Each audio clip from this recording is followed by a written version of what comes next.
Paano kung may maling info sa nasubmit kong form? File an amended return, check mo lang ang amended return box sa itaas ng form, ayusin ang details, validate, at i-submit ulit.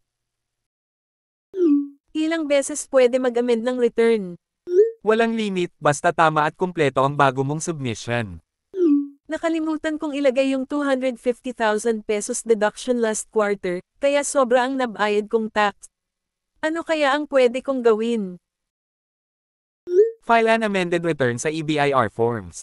Check amended return box, ilagay ang 250,000 pesos deduction, tapos resubmit. Hindi late filing yan kung on time ka dati.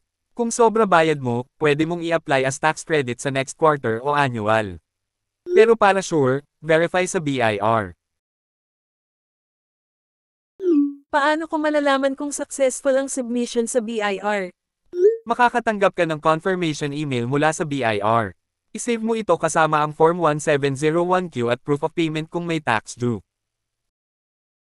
Gaano katagal bago dumating ang email confirmation? Usually within 24 hours. Kung malapit sa due date, minsan late dumating. Basta may submit successful sa EBIR forms, counted as filed. After online filing, kailangan pa bang pumunta sa RDO para ipastamp ang mga forms? Hindi na, basta may email confirmation or screenshot ng successful submission. Proof na yan ang filing mo. Paano kung late ako nakapag-file ng 1701Q o 1701A? Pumunta ka sa RDO para magpa-compute ng penalties.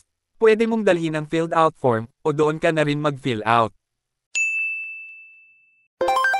Magkano ang penalty kapag late mag-file ng 1701Q o 1701A?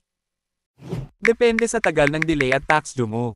Karaniwang components, 25% surcharge sa tax due, 12% interest per annum mula sa deadline hanggang sa bayad. At compromise penalty. Para siguradong tama ang babayaran mo, magpa-compute sa RDO dahil nandoon ang exact amount para sa situation mo.